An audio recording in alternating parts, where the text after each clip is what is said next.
প্রথমে দেখুন, তোমার আইন মেনে চলা উচিত। You should abide by the rule. এই যে অ্যাবাইড বাই, এটার মানে হচ্ছে কোনো কিছু মেনে চলা। অ্যাবাইডের পরে কিন্তু বাইটাই বসবে। You should abide by the rules, you should abide by the rules and regulations of the management. কোনো কিছু মান্য করা বা মেনে চলার ইংরেজি হচ্ছে অ্যাবাইড বাই। যেমন both parties agreed to abide by the court's decision. দুটো পার্টি রাজি হয়েছিল কোর্টের সিদ্ধান্তকে মেনে চলতে। তাহলে কোনো কিছু মেনে চলার ইংরেজি হচ্ছে অ্যাবাইড বাই। এরপর আমরা 2 নম্বর বাক্যটা দেখব। সে ভাগ্যের হাতে নিজেকে সঁপে দিয়েছে। সে ভাগ্যের হাতে নিজেকে সঁপে দিয়েছে। He has abandoned himself to fate. এই অ্যাবান্ডন কথাটার মানে হচ্ছে সঁপে দেওয়া। তাহলে এই যে অ্যাবান্ডন্ড হিমসেলফ, এই কথাটা মনে হতে abandoned somebody to something. He has abandoned himself to fate. সে নিজেকে ভাগ্যের হাতে সঁপে দিয়েছে। এটা একটা অ্যাপ্রোপ্রিয়েট প্রিপোজিশন শিখলাম। নেক্সট দেখব, সে ক্লাসে অনুপস্থিত ছিল। দেখুন কি ইংলিশটা হচ্ছে, he was absent from the class. এই অ্যাবসেন্টের পরে সবসময় কি বসে? সবসময় ফ্রম বসে। দেখুন এই এই যে ফ্রমটা, he was absent from the class, এটাকে আমাদের খেয়াল রাখতে হবে। He was absent from the class, সে ক্লাসে অনুপস্থিত ছিল। এরপরে কিন্তু এই ইন দ্য ক্লাস করা যাবে না। সেরকম করে তোমার এই মিটিংয়ে অনুপস্থিত থাকা উচিত নয়। You should not be absent from the meeting. তার অ্যাবসেন্টের পরে আমরা সবসময় বসাবো ফ্রম। আরেকবার বলি, you should not be absent from the meeting. এটা খুব একটা জরুরি মিটিং, তোমার এই মিটিংয়ে বা আপনার এই মিটিংয়ে অনুপস্থিত থাকা উচিত নয়। You should not be absent from the meeting. এখানে দেখুন, সে ক্লাসে অনুপস্থিত ছিল, he was absent from the meeting. He was absent from the meeting.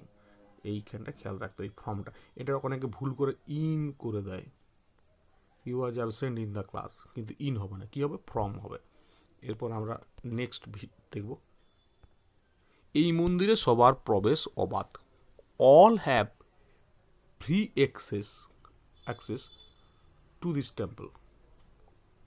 All have free access to this temple. Access to, এটা খেয়াল রাখতে হবে। কী খেয়াল রাখতে হবে? অ্যাক্সেস টু, এই যে অ্যাক্সেসের পরে টু বসে। যেমন common people have no access to the minister. মন্ত্রীর কাছে সাধারণ মানুষের প্রবেশ অধিকার নেই। বা nobody has access to my garden. এই বাগানে কারোর প্রবেশ অধিকার নেই। তাহলে অ্যাক্সেসের মানে টু, অ্যাক্সেস টু বসাতে হবে। অর্থাৎ অ্যাক্সেস প্রিপোজিশন, অ্যাক্সেস ভার্ব, এটার পরে অ্যাক্সেস এই ওয়ার্ডটার পরে আমরা কি লাগাবো? কি প্রিপোজিশনটি ইউজ করবো? টু প্রিপোজিশনটি ইউজ করবো। নেক্সট দেখব, আবার কোনো কিছু পরিষেবাতে যদি সুবিধা না থাকা, যেমন গ্রামবাসীরা ইন্টারনেটের সংযোগ সুবিধা পায় না, কি লিখবেন? The villagers have no access to internet. গ্রামবাসীদের ইন্টারনেটের পরিষেবার প্রবেশ অধিকার নেই, বা গ্রামবাসীরা ইন্টারনেটের পরিষেবাটা পায় না, ইন্টারনেট সার্ভিসটা তারা অ্যাভেল করতে পারে না। তা তখন বলবেন the villagers have no access to internet. Access to internet. তাহলে আমাদের এই অ্যাক্সেস কথাটা কিন্তু প্রবেশও হয়, আর অ্যাক্সেস কথাটা কোনো কিছু ফেসিলিটি বা কোনো কিছু সার্ভিস পাওয়ার ক্ষেত্রেও আমরা কিন্তু অ্যাক্সেস ইউজ করতে পারি। তাহলে খেয়াল রাখতে হবে, যেখানে এখানেও দেখুন the villagers have no access to internet.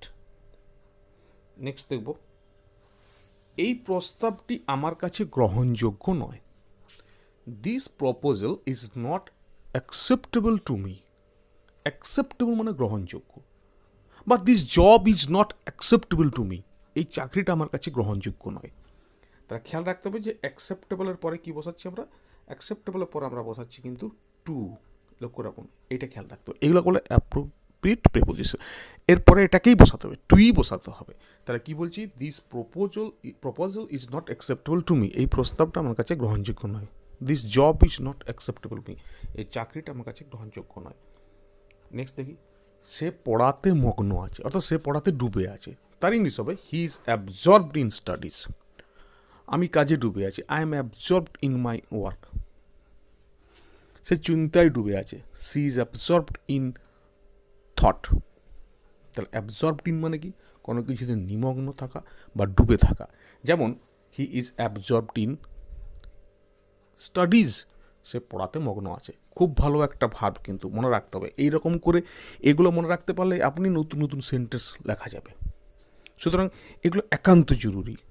এই প্রত্যেকটা প্রিপোজিশনের ইউজ করতে করতেই সেন্টেন্সগুলোর সাথে বাংলা থাকছে, তো এটা প্রয়োগ দেখতে দেখতে কিন্তু অটোমেটিক্যালি আমরা সেন্টেন্স লিখতে পারবো। নেক্সট সেন্টেন্স দেখব, তোমার ধূমপান থেকে বিরত থাকা উচিত, অর্থাৎ তোমার ধূমপান থেকে দূরে থাকা উচিত। You should abstain from smoking.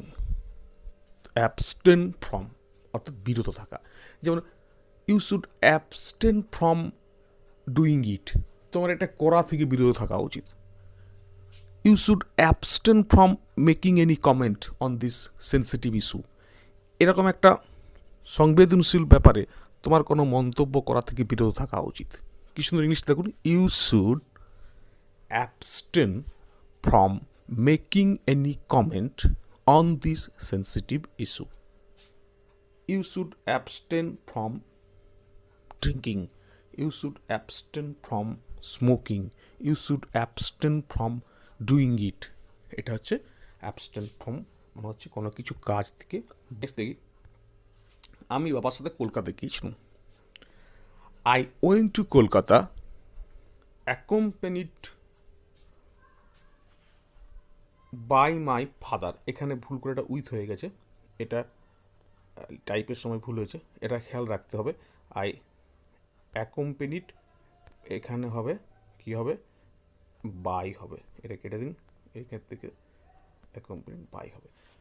I went to Kolkata accompanied by father. Sorry, এইটা কাটতে হবে, এটা নয়, এটা প্রয়োগটা ভুলটা দেখুন, এটা উইথ হবে না, এটা বাই হবে। I went to Kolkata accompanied by my father. With হয়, যেমন ধরুন আমার জ্বরের সাথে মাথা ব্যথা ছিল, I had a fever accompanied with headache, সেখানে উইথ হবে। আই হ্যাড এ ফিভার বা I had an attack of fever accompanied with headache. কিন্তু এখানে যেহেতু একটা ব্যক্তির সাথে সঙ্গ দেওয়া হচ্ছে, তাই হবে I went to Kolkata accompanied by my father. খেয়াল রাখবেন, এটা কি হবে, accompanied by my father, accompanied by my, অর্থাৎ বাবার সাথে কোথাও গিয়ে। I went to the book fair accompanied by my father, বাবার সাথে আমি বইমেলা গেছিলাম। I went to the mall accompanied by my friends.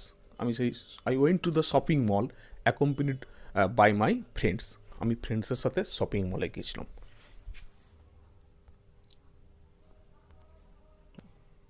তাহলে আমরা দেখলাম এখানে অনেকগুলো সুন্দর সেন্টেন্স আমরা লক্ষ্য করলাম। এই সেন্টেন্সগুলো ভালো করে যদি আপনারা শিখেন, তাহলে কিন্তু অবশ্যই আপনারা নিজেরাই ইংরেজি লিখতে পারবেন এবং নিজেরা ইংরেজির ব্যাপারে একটা দখল আনতে পারবেন। তো আজকে এই পর্যন্তই। Thanks for watching this video. আপনি যদি আমার এই ভিডিও থেকে ভালো লাগে, তাহলে আপনি আমার চ্যানেলটিকে অবশ্যই সাবস্ক্রাইব করবেন। আমি এরকমের ধরনের ভিডিও দিতে থাকবো। আমি 10টা করে বা 11টা করে আমি সাজিয়েছি। আমি ক্রমশ এরকম জাতীয় ভিডিও দিয়ে যাব।